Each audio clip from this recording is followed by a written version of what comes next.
بسم الله الرحمن الرحيم. رب اشرح لي صدري ويسر لي أمري واحلل عقدة من لساني يفقه قولي.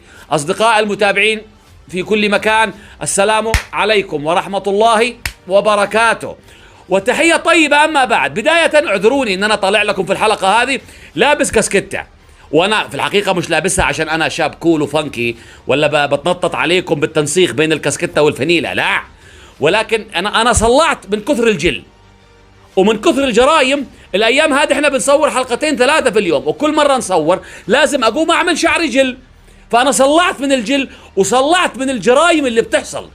والله تعبنا، الناس كلها تعبت من هول الجرائم اللي بتحصل الايام هذه. احنا ما بننامش الساعة الان 3:15. اللي بيحصل كارثي يا جماعة.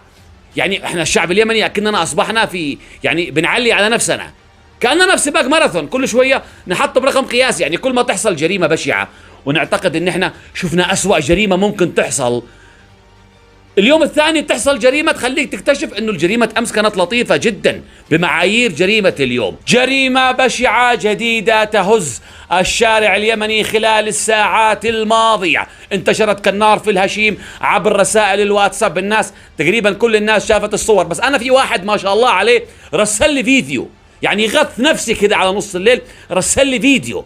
يعني الله يغث ابليسك، مش انت، انا عارف ان انت بتحب انا وبترسل لنا هذه الاشياء عشان يكون على اطلاع، ولما تقول له ليش ترسل يقول لك لو تشتي تفعل حلقه. يعني انا بالنسبه لي انا تعبت والله من التصوير هذه الايام، وقلت خذ القضيه هذه يتناولوها اخرين، ولكن اشوف عدت 15 20 ساعه ما حد تحدث فيها، عشان كذا اضطرينا نطلع نتكلم فيها. تعال احكي لك. جمال حاتم، يعني جمال حاتم هذا الاسم المفروض يجي في صفحة أخبار الفن، مش يجي في صفحة أخبار الجرائم، الاسم فني. جمال حاتم شاب يمني عمره 21 سنة من عزلة الرعينة أو الرعينة في مدينة تعز الحبيبة، راح يتقدم لخطبة فتاة. طبعا هذه غير الجريمة الثانية حق فاطمة، راح يتقدم لفتاة، أبوها رفضه، هدد الأب أنه هيقتل له ابنه وبنته. كان يبدو الكلام حينها كلام فارغ، كلام إنسان غاضب، ولكن الجميع تفاجأوا أنه اليوم التالي تمام الساعة 9 صباحا راح إلى مدرسة التجديد، مدرسة اسمها التجديد لطلاب الابتدائي. في المدرسة هذه بيدرس أخو البنت اللي أبوها رفض يزوجه، أخوها اسمه أرسلان في الصف السادس الابتدائي في مدرسة التجديد. راح له هذا القاتل الساعة 9، دخل الفصل، قفل الباب وأمام كل طلاب المدرسة. تخيل هنا، مسك أرسلان أخو البنت وفصل رأسه. ما ودنا نستخدم بعض الألفاظ لأنهم بيحضروا الفيديوهات علينا، نحر الولد وفتح له بطنه كمان وخرج أمعاءه جنبه على الأرض. تخيل هنا بشاعة هذه الجريمة اللي حصلت أمام الأطفال. يعني هذه مش جريمة، هذه جريمتين. الجريمة هنا أبشع مما تتخيل، هو لم يقتل واحد، هو قتل الفصل بالكامل. جريمة بشعة يندالها الجبين ولا يتخيلها عقل إنه هذه الأشياء تحدث في اليمن. نحر الولد بدم بارد عشان إيش؟ عشان أهلها رفضوا يزوجوا بنتهم. يعني هنا ورايح أي يمني واحد يجي يطلب يد بنتك انتبه، اديها له. يا جماعة أنتم بتجننوا، هذا منطق، هذا كلام. وهذه ليست الجريمة الوحيدة التي ارتكبت خلال الساعات الماضية، أيضا جريمة أخرى نعمل لها فيديو وحده. طفل صغير جاء واحد أطلق عليه 13 طلقة أمام أمه في الشارع.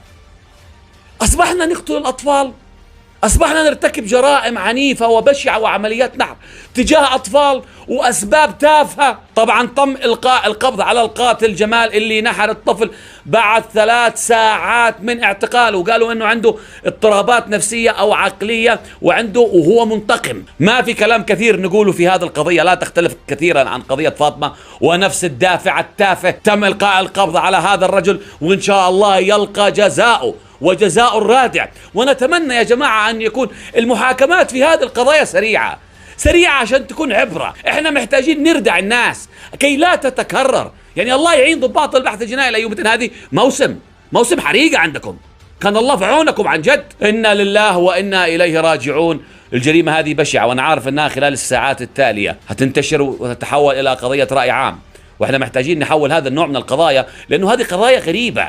أنا تجيني قضايا بالهبل لا أتحدث فيها لأنها قضايا تقليدية، ولكن القضايا اللي هي شاذة عن مجتمعنا اليمني العربي الإسلامي الأصيل الحكيم تصدمنا جدا. هنتابع مجريات هذه القضية أيضا وش يطلع فيها، هل هو قاتل ولا هو مريض نفسي ولا إيش اللي يحصل وإيش أخبار المحاكمة. هنشوف إيش اللي يحصل معنا في القضية هذه. أصدقاء المتابعين، في ختام هذه الحلقة هذه لكم مني تحية، أنا أيمن القاسمي، دمتم بود وسالمين جميعا.